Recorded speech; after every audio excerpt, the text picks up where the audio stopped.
Esses dias eu pensava comigo, é o seguinte: como que pode as pessoas pensarem e criarem algo que não existe, que nunca viram? Já parou para pensar nisso? Como é que pode, né? Como que as pessoas foram inventar o vidro? Tudo foi por acidente? Tudo foi porque estava fazendo uma coisa e surgiu outra?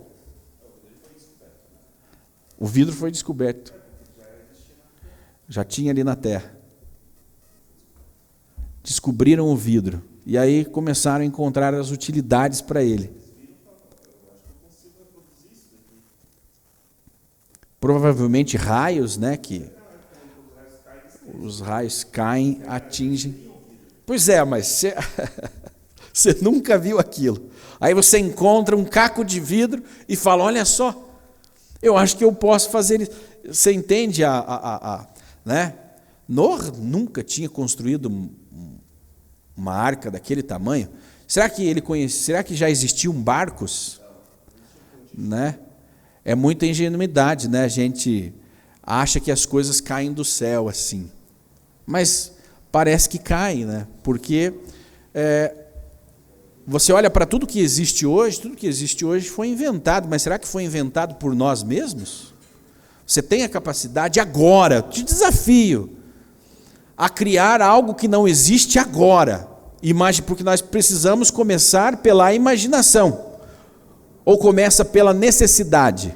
O que vem antes? A imaginação. Imaginei uma coisa que pode servir para isso, para isso, para isso. Ou surge a necessidade. A criação do fogo foi por acidente? Né? E aí? Bom, Deus nos colocou nessa terra para sermos os governantes dela, para governarmos aqui, sermos os gerenciadores do empreendimento divino, a criação. Então ele cria o céu, a terra, né? Separa ali as águas, a luz, separa a luz da escuridão e organiza tudo. Foi o que nós estudamos na paraxá passada, e entrega o empreendimento novo. Novo. Já andou em carro novo? Que delícia! Numa casa nova, recém-construída, recém-pintada, zero. Que coisa maravilhosa! A energia daquilo é assim, roupa nova. Quanto tempo faz que você não coloca uma roupa nova, toda nova, tudo novinho, sapato novo, né? Terno novo? Quanto tempo faz que você não se renova?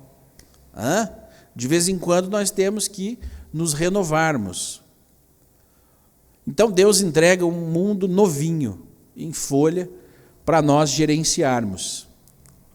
E nos entregou a capacidade, a inteligência, mas quando nós escolhemos tomar nossas próprias decisões, então nós teríamos que sobreviver agora do nosso trabalho. E chegamos na geração de Noé, que encontrava-se uma geração perversa, uma geração que tinha esquecido do Criador. Uma geração que não se importava mais, diga lá.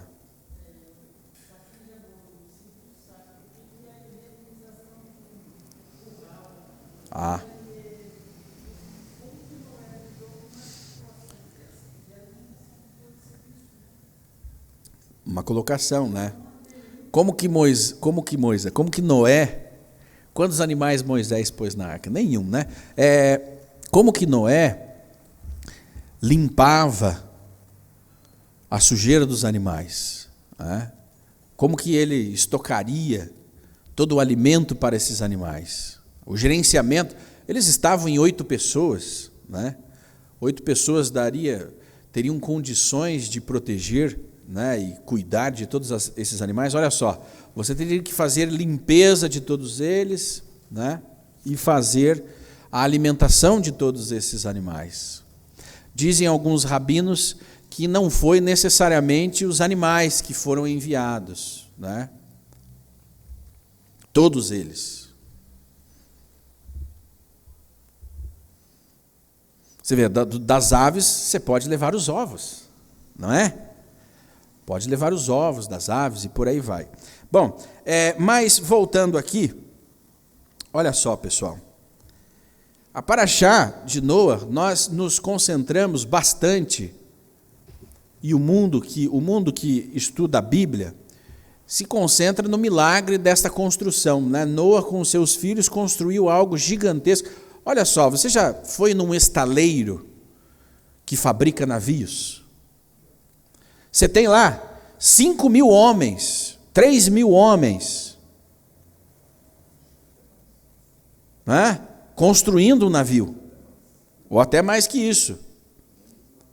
O Brasil foi um dos grandes campeões na construção de navio nos anos 70, nos anos 80. Infelizmente, a nossa indústria naval foi desconstruída.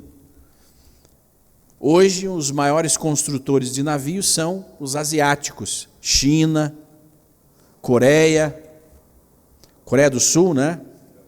Singapura.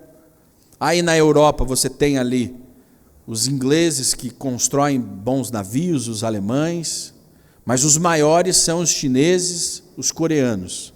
Mas era o Brasil foi um dos maiores construtores de navios.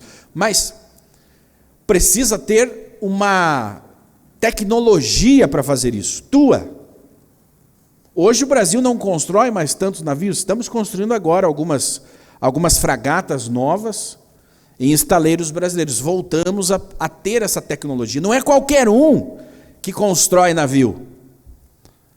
Não é qualquer um que faz uma máquina como essa, com capacidade de transportar milhares de pessoas. Hoje o maior cruzeiro do mundo, que é um dos maiores navios do mundo, talvez ele seja menor que esses porta-containers, mas ele tem a capacidade de transportar mais de 10.000 pessoas, entre passageiros e tripulantes. E a cada ano que passa, eles estão aumentando o tamanho do navio. Então, mas só aquela indústria produz, só eles constroem. Eu não consigo construir uma embarcação aqui, não consigo.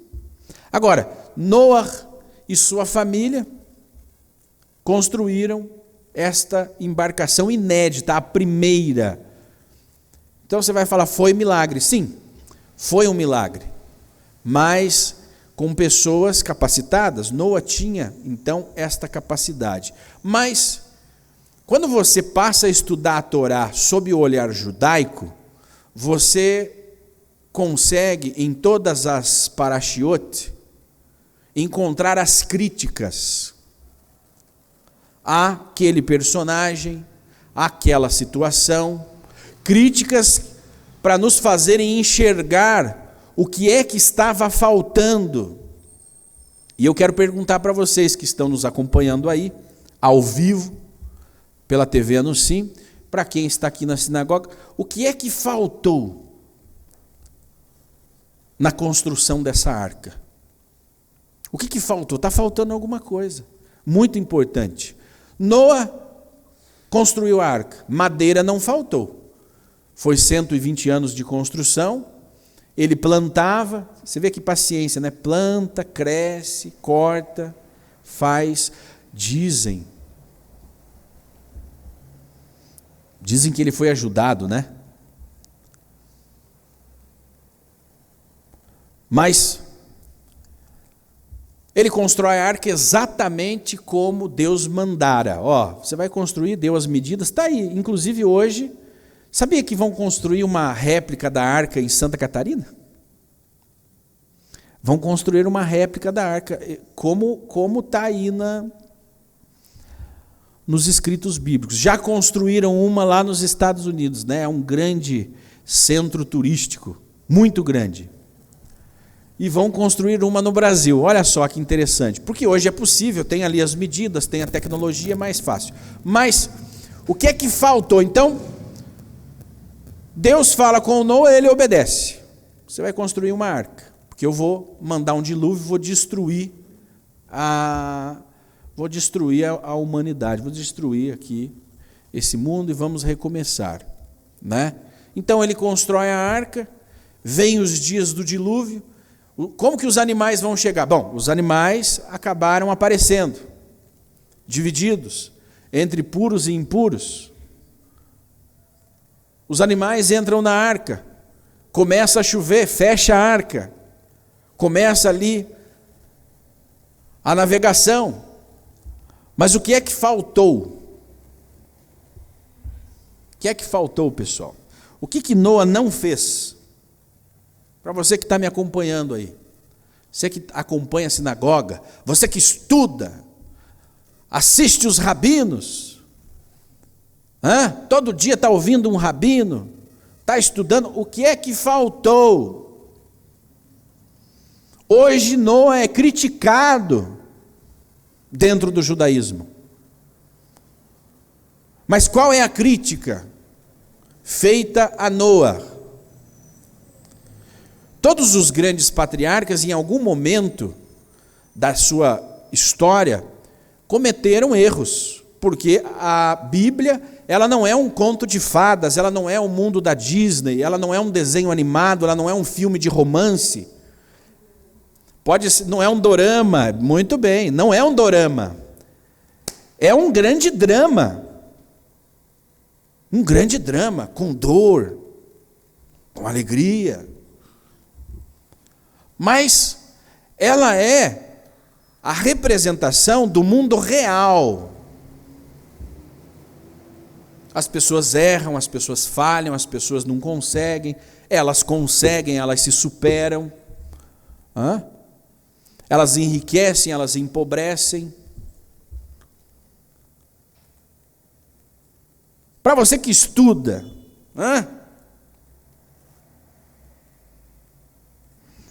olha aqui, a Regina já comentou. O pessoal já está comentando, né? Faltou algo, gente. O que foi? Um leme? Mas dizem que ela não tinha leme, né? Dizem que ela não tinha leme. Que mais que faltou aí? O que vocês acham que faltou na história de Noa, gente? Exatamente, faltaram as pessoas na arca.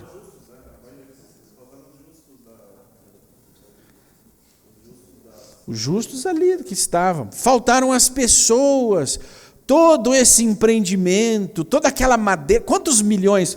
Pergunta aí, ô Shaul. Pergunta aí pro GPT. Quantos milhões custariam a construção da arca? Quantos milhões? Pergunta aí que ele vai dar uma estimativa. Uma estimativa. Se fosse hoje, quantos milhões custariam para fazer uma arca? Ela não é a maior embarcação. Hoje existem embarcações muito maiores. Mais fácil ainda, né? Pergunta quanto custou para fazer o Titanic, para fazer o maior navio porta-containers existente hoje. Pergunta aí, nós vamos saber quanto custou, né? Então, todo esse empreendimento, todo esse empenho, 120 anos de construção, e no final ele fechou a porta. $100 milhões a réplica americana. Olha só. Quem tem $100 milhões aí para me emprestar agora? Vocês estão pobres, hein? Mas olha, gente, custou $100 milhões para fazê-la. Eu diria que até mais caro, né? Porque quanto menos tecnologia, mais caro para fazer. 120 anos. Demorou muito. Então, gente, $100 milhões para fazer a réplica. Pode aumentar aí para fazer a real, né? E aí as coisas mais escassas, né, e tal. Olha, porque a tecnologia barateia, né? A tecnologia deixa as coisas mais baratas, porque você tem ali em quantidade. Noa teve que inventar muita coisa, teve que inventar ferramentas. Como é que Noa erguia as madeiras para as partes mais altas? Aí o filme explicou, né, que eram os gigantes, né? Os anjos caídos, né? O filme fala, mas, né? O filme dizia que eram os gigantes. O filme. Tá? A Torá não fala que eram os gigantes. Mas, como é que ele levantava? Então ele teve um trabalho imenso. E no final das contas, faltaram as pessoas. Uma bruta arca daquele tamanho para os animais e para a família dele. E tem um detalhe importante. Deus diz a Noa para que ele leve a família, porque talvez, se não fosse falado, ele não os levaria. Os animais, segundo o comentário, estariam valendo mais que as pessoas. Olha, para Noa parece que foi isso. Rashi, ele faz esse questionamento, um grande sábio do nosso povo, né? A Torá, como conhecemos, foi desenvolvida por Rashi. O comentário e a crítica é essa. Noa, ele esqueceu da real missão, nos 120 anos, que era convencer as pessoas a mudarem o seu comportamento.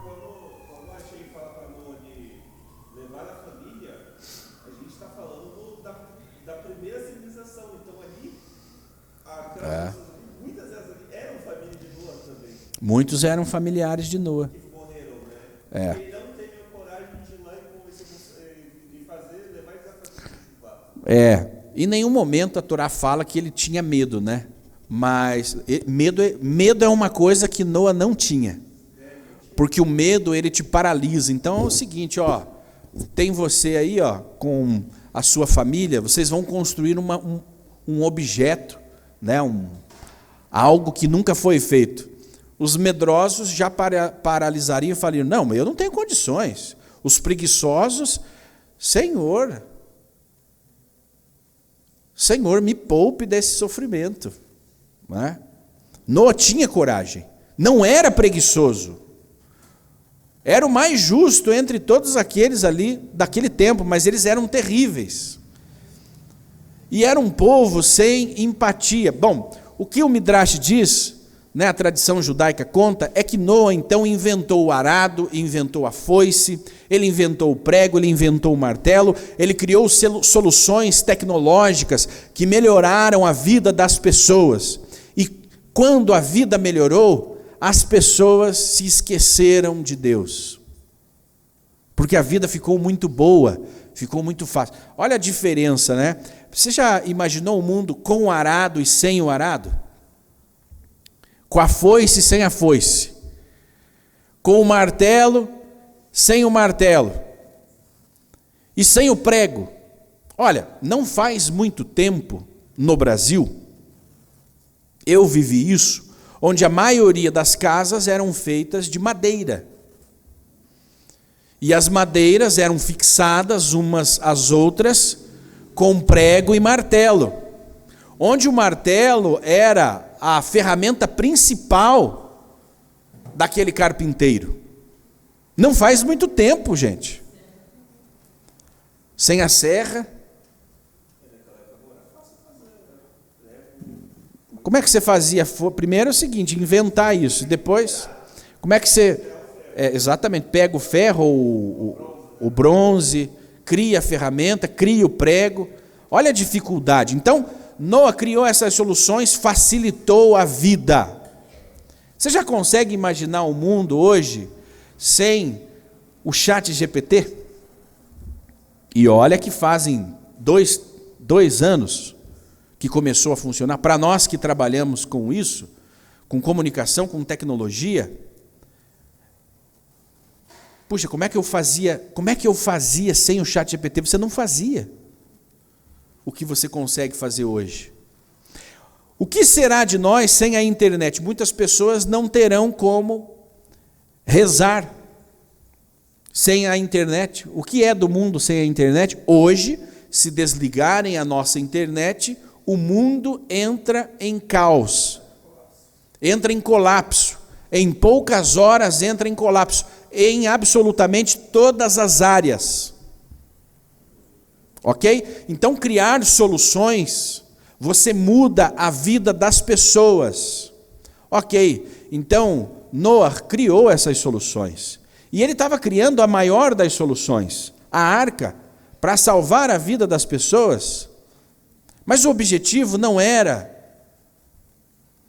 na realidade, construir um grande barco. Era convencer as pessoas a mudarem ou a resgatar o maior número de pessoas possíveis. E esse foi um trabalho que Noé não se preocupou em fazer. As pessoas chegavam e viam. Olha só, Deus criou um motivo, que foi a arca. Como é que nós vamos chamar a atenção dessas pessoas, Noé? Como é que você chama a atenção de Curitiba? Como que você tem a atenção do povo de Curitiba? Você vai na televisão, você vai no rádio, né? Você levanta uma placa na rua, você faz um protesto aqui na Marechal, para os ônibus da cidade inteira, começou a chamar atenção. Você fala na internet, você conseguiu atenção. Deus mandou construir uma arca.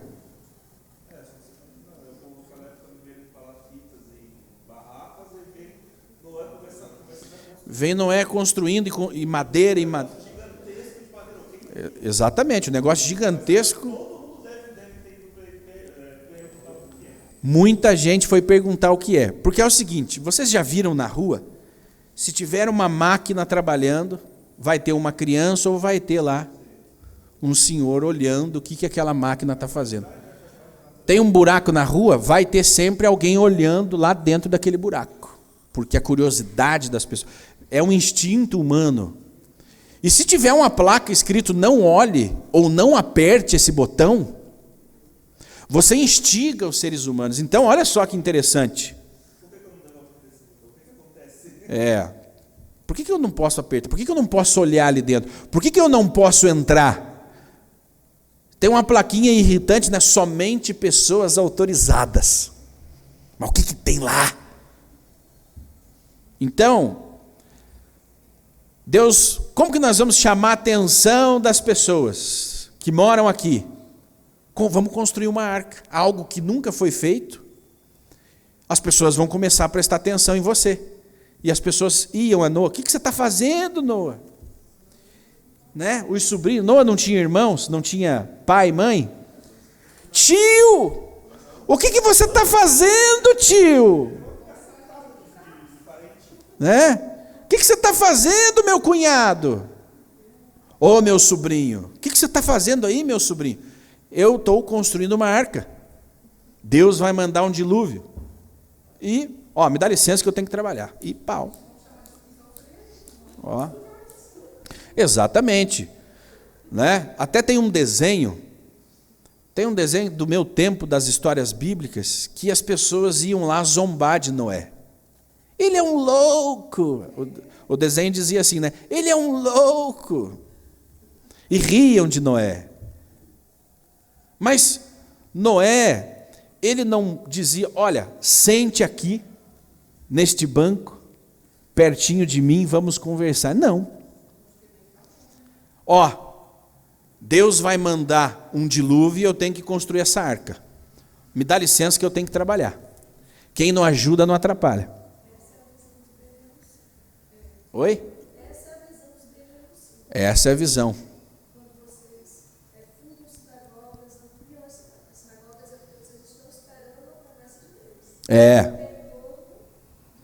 O retorno dos forçados. Só que tem que, quando ele chega, quando o curioso chega, aqui é uma sinagoga. Né? Aqui é uma sinagoga. Mas por que tem uma sinagoga aqui? Olha, porque milhares de brasileiros têm raízes judaicas. E essa é uma sinagoga que acolhe, essa é uma arca que acolhe estes judeus perdidos, forçados. É aqui a arca, entre na nossa arca. Esse é o nosso papel. Noé esqueceu desse papel. Ele estava preocupado porque tem os prazos, né? Olha, daqui 120 anos vem a chuva, vem o dilúvio e tem que estar pronto. Tem que estar pronto. Quantas vezes você está tão concentrado no teu trabalho que você fecha todas as portas e janelas. Então ninguém consegue se comunicar contigo e você não quer se comunicar porque você está hiperfocado naquilo que tem que ser feito. Então chega o seu filho e fala: pai, agora não me atrapalhe. Chega a esposa: marido, agora não me atrapalhe. Chega o esposo: esposa, agora não. Noa se concentrou em fazer bem feito o que Deus tinha mandado, mas esqueceu do principal, que eram as pessoas. E as pessoas sempre são o objetivo final.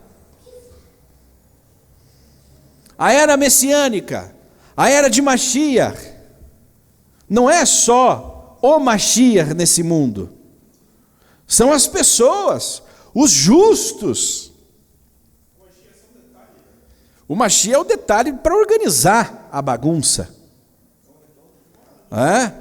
Mas a era messiânica é para nós, para as pessoas, para você, para o teu pai, para a tua mãe, para a tua irmã, para o tio, para a tia, para o amigo, para os justos. Mas não é possível que aqui nessa cidade só tenha você. E aí, os rabinos, a tradição judaica, ela faz uma comparação entre Abraão e Noa. Sai da terra da tua parentela e vai para onde eu estou te mandando. E Abraão foi, mas ele foi agregando pessoas. Ele abria as portas, ele acendia luzes para ter pessoas. Noa se concentrou em fazer bem feito, mas ele não teve a empatia com os demais. Olha, Senhor, mas eu não estou achando justo nós construirmos essa bruta arca e não levarmos mais pessoas conosco. De repente Deus diria para ele: mas quem disse que não é para nós levarmos mais pessoas? Deus simplesmente poderia estalar os dedos de forma figurada, eu digo, para nós compreendermos, e o mundo reiniciava ali. Curiosamente, quantos anos da criação até Noa? 1000 anos? Dá uma olhada aí para nós, por favor. Quantos anos da criação até Noa? Será que foi 1000 anos? Vamos ver. Tá? Mas a grande crítica, então, desta paraxá, deste estudo de Torá, não é que Noa não orava, não é que Noa não era espiritual, mas é que Noa não se importou com as pessoas. E as pessoas iam até ele, oi? 1000 anos, 1056 anos da criação até Noa. Em 1000 anos, Deus viu que a humanidade já estava perdida. E o que eles faziam, pessoal? Lá, as pessoas pararam de se importar umas com as outras. Mas tem um detalhe, O Noa veio de onde? De onde veio Noa? Ele saiu do meio daquelas pessoas que já não se importavam, Era a família dele. Ele veio de lá. Por que ele não se importou? Porque ele veio do meio de pessoas que não se importavam. Ele até obedecia a Deus. Ele obedeceu fielmente. Construiu a arca exatamente como Deus tinha mandado. Tinha boa intenção. Faltou compaixão. Faltou a empatia.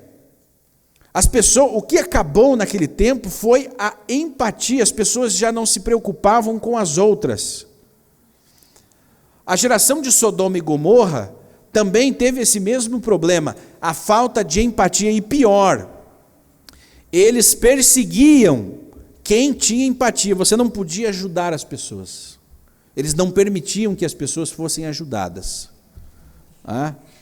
E você olha nos primeiros mandamentos que Deus entrega para o povo de Israel no deserto, já como nação, e um dos primeiros é cuidar do pobre, da viúva, do estrangeiro.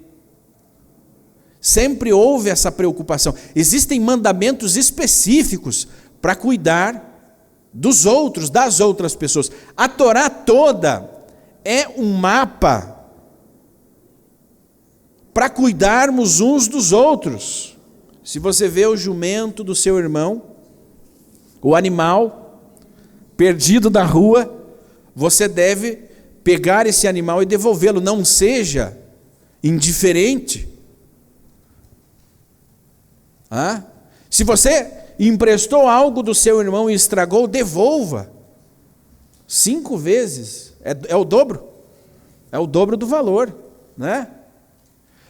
Crie cercas para que as pessoas não caiam da sacada, né? Crie o parapeito. Não faça um buraco na rua e deixe aberto. Se vai fazer um poço, tem que ter uma tampa. Toda a nossa sociedade é para nós cuidarmos uns dos outros. E o que aconteceu na geração de Noé? Ela já não cuidava mais das pessoas, ela não era para as pessoas, ela prosperou, engordou e deu coice. Ela já não estava mais preocupada com as próximas gerações. Porque é o seguinte, se você não tem empatia, o que vai acontecer com as próximas gerações? E nós estamos vendo hoje o mundo, gente, muito tecnológico, semelhante ao que aconteceu na geração de Noé. Extremamente tecnológico, muitas facilidades. Quantas profissões foram facilitadas nos últimos anos? Quantas? Onde você não precisa mais fazer aquele tanto de esforço para realizar uma tarefa. Mas, ao mesmo tempo, é uma sociedade que está sendo programada para ser indiferente. Indiferente. E nós vimos isso em relação a Israel nos últimos dias. Você vê uma tentativa descarada da imprensa, de governos, de relativizar a violência. Essa semana, ontem, o presidente do Brasil fez uma declaração chocante a respeito das vítimas usuários de drogas. Então ele falou o seguinte: olha, a responsabilidade, o problema do tráfico de drogas não é só o usuário, né? Aliás, a culpa não é do traficante. O traficante é uma vítima do usuário. Você está relativizando o perigo, o mal, sabe? Olha, a culpa é do traficante, a culpa é do usuário. Por que não combate o usuário? Veja bem, né? O que está acontecendo no mundo hoje? Só para contextualizar essa história. Nós temos os problemas com as drogas no Brasil. Nós tínhamos a Cracolândia, tínhamos. Aí quando alguém ia tirar as pessoas da Cracolândia, quem gritava não? Os movimentos de esquerda ligados ao Lula, que é o pai da esquerda no Brasil. Então, vamos desmanchar a Cracolândia. Deus me livre, não mexam com os nossos drogados. Ok. Aí ontem, Lula culpou os drogados, os viciados, e falou para o Trump o seguinte, porque o contexto dessa conversa é: Trump está abatendo os barcos que transportam drogas, com todo mundo dentro. Está matando. Está transportando droga? Bum! Foi pelos ares, certo? Aí é o seguinte, nesse contexto, o que o Lula está dizendo? Vocês têm que explodir quem compra. Você tem que lançar um míssil em quem está comprando a droga. Porque o traficante é vítima. Ele é vítima. Então é o seguinte, se você transforma todas as pessoas na mesma coisa, acabou a empatia. Você pega o mal, o vilão, o bandido, e diz que ele é bandido porque ele é uma vítima. Ele trafica, ele mata, ele rouba, ele arrebenta, né? Sequestra. Exatamente. O Hamas, em relação a Israel, também é uma vítima. Olha só, o Lula tentou, ele caiu do cavalo, ele tentou aplicar a mesma narrativa que ele aplicou sobre Israel. Não, o Hamas é uma vítima, o povo palestino é vítima, eu faria o mesmo, né? Muitos jornalistas, militantes de esquerda dizem isso. O presidente do PCO, Rui Costa Pimenta, ele falou, olha, nós celebramos o dia 7 de outubro, porque se o PCO tivesse em Israel, nós teríamos feito a mesma coisa que o Hamas. Ele disse com todas as letras, desse jeito que eu estou falando. Então você relativiza o certo com o errado. E aí, acabou a empatia. Mas por que eu vou me importar? Morreu uma senhora, veio um ladrão de celular, matou uma senhora na rua. Ah, azar é o dela. Coitado dele. Coitado dele, porque ele é um desprivilegiado da vida. Coitadinho dele. Ele não tem culpa de ter assassinado por um celular. A culpa é de quem comprou. Ó. A culpa é dessa senhora que comprou um celular e saiu para a rua andando com o celular. Quem mandou ela fazer isso? Sabe, é isso, gente. A geração de Noa tinha esse problema, porque tudo era fácil, tudo ficou mais acessível, e aí come, engorda e dá coice. Rapidamente o presidente Lula teve que se retratar. Ato falho, eu não quis dizer. Só que é o seguinte, se você para olhar, ele dizendo, ele quis dizer. Ele argumentou muito bem. Não foi um ato falho. Aquilo ali está no coração dele. Aquilo ali é política de governo.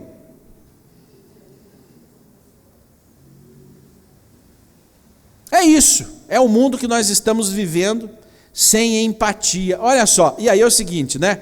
Como ficam os pais, as mães das famílias de usuários de drogas? Eu conheço. Ah, nós conhecemos um caso aqui, não conhecemos? O estado que fica essa pessoa e não há nada que a gente possa fazer, nada. Porque o que nós podíamos fazer foi feito, não foi? É acolhido, é recebido, é tratado com respeito, com dignidade, mas saiu daqui, ele vai para o mesmo lugar, ele vai consumir as drogas. Parece que não há cura. Um viciado, ele nunca vai deixar de ser um viciado. É um dia após o outro. Por mais que ele se interne numa clínica, ele nunca mais será a mesma pessoa. Ele terá que estar em constante vigilância. Ok? E aí você fala, olha Trump, lance um míssil nesse rapaz que compra droga, lance nele, exploda ele e deixe o traficante lá. Essa é a narrativa. Essa é a narrativa, porque os maus estão sendo transformados pela mentira em bons, e você não vai saber mais quem presta e quem não presta. Todo mundo nivelado, e aí é o seguinte, todo mundo nivelado, vem a destruição. Vem a destruição, e se você tiver o azar de ter um Noah na tua geração, ele vai, e você fica. Ele entra, porque agora não vai ser uma arca, agora vai ser uma nave espacial. Eles entram na nave e vão embora para outro planeta e deixam esse aqui sendo destruído. Nós sabemos que não vai acabar desse jeito. Quem sabe, hein? Porque tem aí a era de Mashiach, que nós viveremos ali alegres, sem doenças, né? sem tristezas. Antes tem uma guerra, mas não vamos falar dela agora. Não fala dessa guerra, só vai sobreviver 1/3 da terra. Então, é um momento triste, né? Olha, eu não gosto de pensar que as pessoas vão morrer, né, Shaul? Puxa. Pessoal, olha, então, a Paraxá de Noa, ela é uma crítica ao comportamento humano. Ela nos exorta a pensarmos nas outras pessoas. Obviamente que tudo começa por você.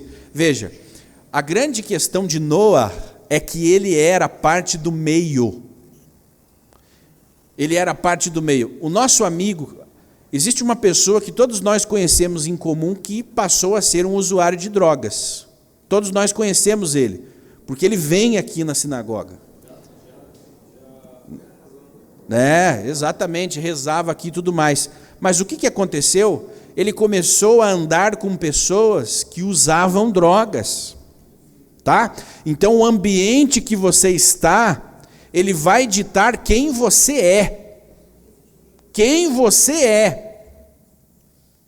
Certo? O ambiente, ele é formado por coisas e pessoas. Então, nós temos um irmão viciado em drogas, sofre, ele e a família toda. Mas ele não nasceu assim. Ele andou com pessoas que eram assim, com pessoas que consomem drogas, certo? É o que acontece. Aí nós temos que ter a empatia de recebê-lo, de acolhê-lo, de tentar, mas o que você pode fazer? Mas é isso. Há sempre algo a ser feito, e Noa não fez isso. Ele não parou para bater esse papo que nós estamos batendo aqui, ó. Vamos conversar sobre o que vai acontecer? Vamos conversar sobre o que vai acontecer? É fácil estudar a Torá e saber que 1/3 das pessoas que existem vão morrer? Eu fico depressivo em saber, porque é o seguinte, né? Eram vivos. O bisavô foi Enoque, né? Foi Enoque. Enoch. Sabiam mesmo. Verdade. Eram família ali. Ali era família, né? Cidadezinha do interior, todo mundo se conhece. É o seguinte, tem lá o seu João, conhece todo mundo, sabe que todo mundo vai morrer, que vem uma grande tempestade, ele pega a família dele, vai embora e deixa que todo mundo morra, né? Mas João, o que vai acontecer? Vai chover. Mas o que é isso? Mas o que é chuva, né? Porque nunca tinha chovido. Olha, chuva é algo que vai cair do céu, porque sobe, evapora a água e aquela coisa toda, e vai chover. Só que é o seguinte, vai chover de forma anormal, porque vai alagar tudo isso aqui. E não vai sobreviver quem não estiver aqui dentro dessa arca. Então pegue a tua família e venha. Mas por que Deus vai destruir a terra? Porque o nosso comportamento humano é terrível. Nós não nos preocupamos mais com os outros. Agora, o meio, né? Como nós falávamos aqui, Noé veio do meio de pessoas que não tinham empatia. Você é. E aí, olha só como é interessante, porque há uma pesquisa da neurociência e do desenvolvimento humano. Ela não afirma exatamente o número, mas você é a média das pessoas que você convive diariamente, ok? Você não é tão diferente assim das pessoas que você convive. Não é. Você tem ali 5 pessoas mais próximas. Se você fizer um balanço, vocês são iguais. Ok. Mas se você só caminha com pessoas ignorantes, e olha só, se você estiver olhando para o lado, tá? Ó, tenho 5 amigos, todos os meus amigos são ignorantes, você é o quê?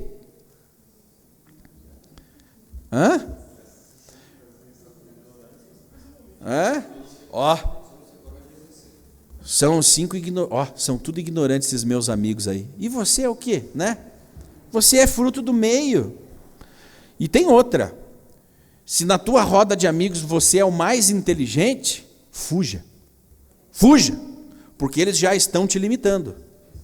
Ok? Se você se sente o mais inteligente da turma, fuja. Porque você precisa de desafio, você precisa aprender. Se você é o mais inteligente, você vai aprender com quem ali? É isso. Então Noa, ele veio do meio que não se importava tanto. Não se importava. Então se você anda com pessoas que não se importam com nada, não tem como você cobrá-los de não participarem das suas festas, de não te parabenizarem no teu aniversário. É isso. Porque elas não se importam. E se você anda com pessoas que se importam demais, você também vai ter as consequências de quem se importa demais, né? Que se intromete na vida. Tudo é preciso um equilíbrio, mas a empatia, essa é universal. E eu vejo que o mundo está sendo transformado. Existe empatia ainda no mundo. O brasileiro é um povo que se importa. Israel é um povo que se importa. Olha só a diferença. Israel foi atacado pelo Irã. O Irã atingiu o maior centro de pesquisa de cura do câncer do mundo, que ficava em Israel, destruído. Acabou com pesquisas que custaram milhões, com um míssil. Mesmo assim, o Irã está vivendo uma seca, porque os rios iranianos secaram. O governo iraniano não fez nada para impedir que os rios secassem, nada. Está secando, vamos deixar que seque. E secou. E não tem água no Irã. Mesmo depois do Irã ter lançado mísseis balísticos e matado civis israelenses, Israel ofereceu: se vocês aceitarem, nós entregamos a tecnologia para tirar o sal da água do mar. Vocês não vão ficar com sede. Nós entregamos a tecnologia para que vocês salvem as vidas das pessoas. O Irã rejeitou. É muita humilhação, né? Não é? Na cabeça do Ayatollah, era uma humilhação aceitar a tecnologia sionista. O povo morre de fome e de sede, certo? É uma forma de controlar a população, né? Com a fome e com a sede, você controla. Então, quando chega um caminhão-pipa, chega um caminhão-pipa, o dono do caminhão-pipa é um herói. Tipo Sarney. Você usa a necessidade das pessoas para controlá-las, né? Então a empatia é isso. Teve aqui Brumadinho, né? Lembram? Israel mandou equipes de resgate para ajudar. Terremoto na Turquia, Israel manda, Israel oferece para os inimigos, inclusive, para aqueles que declaram que vão varrer Israel do mapa. Quando há uma catástrofe, está lá Israel, ou mandando homens, mandando tecnologia, colaborando de alguma forma. Empatia. E aí, um rabino essa semana chamou a atenção de Israel. Olha, Israel não pode ser apenas aquele que cria tecnologias e soluções, mas tem que se preocupar em conscientizar as pessoas. Esse é o nosso papel, conscientizar as pessoas. E os Bnei Anusim, aí no Brasil nós vivemos esse fenômeno dos Bnei Anusim, milhões de almas que não foram despertadas. E aí a pergunta é: quantas almas você despertou? Ou você já entrou na arca aqui, Você já está na arca, né? Não está na arca?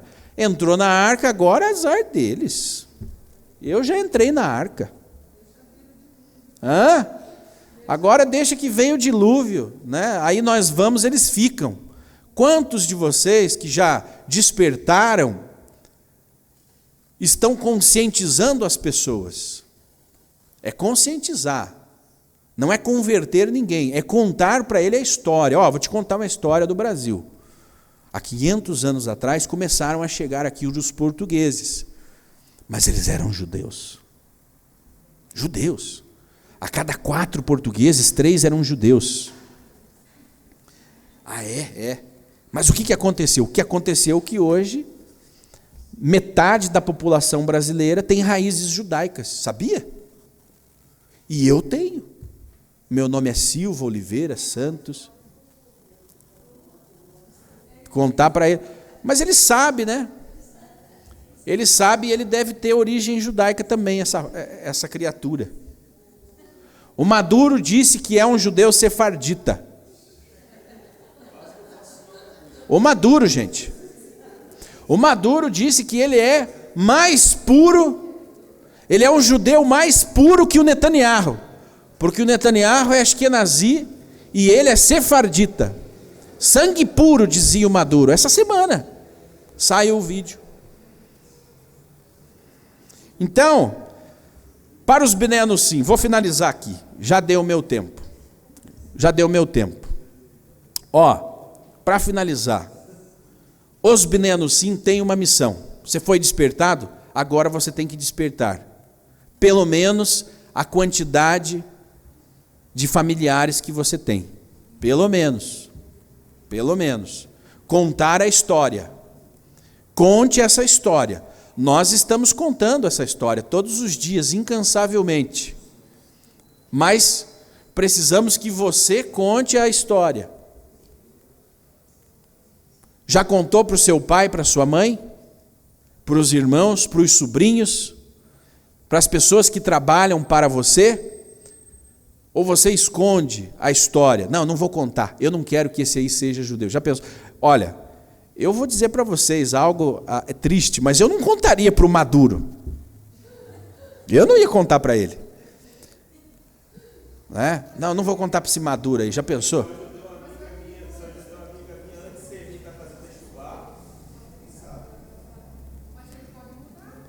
Ele pode mudar, né? Ele pode mudar. Bom, ele já reconheceu o que é. Ele falou, eu tenho raízes, né?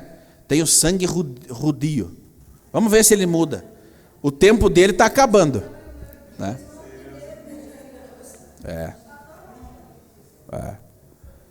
O tempo do Maduro está acabando, né?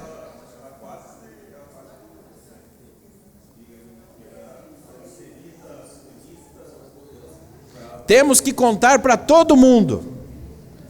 Até para o Lula. Ó, Lula, você tem raízes judaicas. Você é nordestino, e no Nordeste chegaram os judeus, e você tem essas raízes, Lula. Só que você amaldiçoou Israel, e aí como é que fica? Né? Como é que fica, Lula? Você está amaldiçoando Israel, Lula? Mas o Lula sabe. O Lula sabe das raízes dele. Ele sabe. E ele escolhe ser mau. Ele sabe. Ó, vou repetir aqui a pergunta, né, para as pessoas que estão assistindo. A nossa irmã perguntou, se o Lula, se o Maduro chegassem à sinagoga Anussim Brasil e dissessem, nós queremos aprender com vocês, nós aceitaríamos? Com certeza. Com certeza. Qualquer pessoa vai aprender. O seguinte, ele quer aprender sobre Torá? Será que ele quer? Né? Se alguém chegar, alguém de esquerda, porque é o seguinte, a questão direita e esquerda, nós temos judeus de esquerda e nós temos judeus de direita. Ambos conhecem a Torá. Né? Ambos estão estudando hoje a Parashá de Noah. E estão aprendendo que deve-se exercer empatia. Né? Ambos, de esquerda e de direita. Israel foi fundado por judeus de esquerda. 1948, não eram os judeus de direita que estavam lá, eram os comunistas que vieram, porque é o seguinte, no final das contas, você pode ser de direita e esquerda, se você for um judeu, você será massacrado. E foi o que aconteceu na Rússia, foi o que aconteceu na Alemanha, né? Foi o que aconteceu com os judeus que foram para Israel. Então, curiosamente, foram os judeus de esquerdas que fundaram Israel. Mas quando os judeus de esquerda começaram a adotar essa ideologia de países sem fronteiras, né, antisionista, de não reconhecer mais a cultura, e começaram a jogar os terroristas para dentro de Israel, aí nós estamos onde nós estamos hoje. Então hoje, a esquerda não consegue mais proteger Israel. Estou falando de Israel, né? A esquerda não consegue proteger Israel, porque as políticas adotadas são anti-Israel. Agora, por quê? Da onde veio essa ideologia anti-Israel dentro da esquerda? Por que a esquerda é anti-Israel? Não que na direita não exista extremismo. Tem sim, nos Estados Unidos atualmente existem os extremistas de direita que também querem a destruição de Israel. Tá? Agora, aqui no Brasil existe essa polaridade, direita e esquerda. Ora, se o Lula resolver estudar a Torá, ele vai mudar o comportamento dele. Ele muda o comportamento dele. E talvez ele deixasse de ser de esquerda.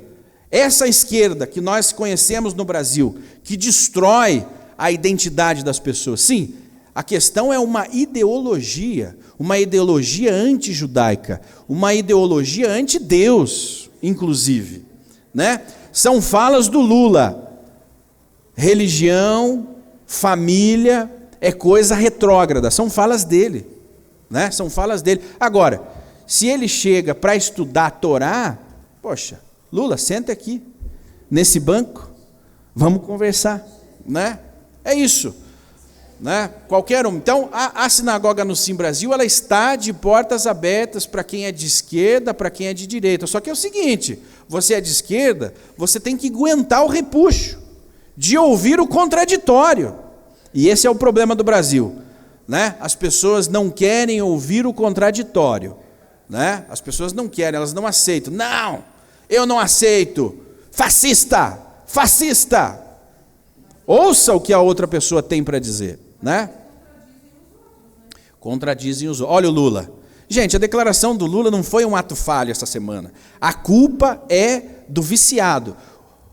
O traficante é uma vítima. É uma política de esquerda enxergar o crime organizado como vítima. É política pública, é a realidade.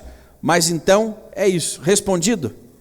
Então tá bom, vamos esperar o pessoal de esquerda chegar, mas atualmente, infelizmente, é uma realidade. Infelizmente, não há um incentivo dentro da política de esquerda, da ideologia, incentivar as pessoas, os jovens, a buscarem a religiosidade. Vai numa universidade. Nós estamos tendo um problema hoje em Curitiba, porque existe um movimento no Brasil de cristãos, tá? Não tem nada a ver com o judaísmo, mas um movimento de cristãos, de jovens que oram nas escolas. O que aconteceu? 2 jovens fizeram um programa para orar na escola com outros adolescentes. Em horário de intervalo, não em horário de intervalo, não é no horário da aula. Querem impedir que os jovens orem nas escolas e estão querendo botar o diretor para fora porque ele permitiu. Entendeu? Então, não é permitido. Infelizmente, não há esse equilíbrio na ideologia de esquerda, gente. Se você para olhar, não há. Os jovens de esquerda são desincentivados a buscarem a Deus. É porque, Shimon, não é uma questão no caso, não é uma questão da escolha política, que você pode ser de direita, de esquerda, de centro, esse não é o problema. O problema é que tanto na direita, quanto na esquerda, quanto no centro, existe a ideologia fora da escolha política, que a pessoa se torna um antisionista, que é um antissemita hoje, modernamente falando, é falar de ser antisionista. Então, o problema é que pela ideologia a pessoa se comporta contra o seu próprio povo. Isso. Teve um jovem, eu não lembro qual estado, que ele era de esquerda, fazia parte do movimento de esquerda da universidade, e ele não fez nenhum levantamento a favor de Israel. Mas sabiam que ele era judeu, fazia parte do grupo de esquerda da universidade. Sim. E eles expulsaram ele do grupo. Foi expulso. Sem ele fazer nenhuma menção a nada. Só porque era judeu. Mas é o que está acontecendo no Brasil. De esquerda, ou seja, não é pela opção da escolha de direita e esquerda, mas é a ideologia. Que está trazendo esse afastamento. E não tem como... você não separa a ideologia da política. Não. Porque... a política existe porque ela sustenta uma certa ideologia. Então não se engane, hein? aquele político é de esquerda, vou votar nele. Não se engane. No final das contas, ele tem uma ideologia contra a sua própria existência.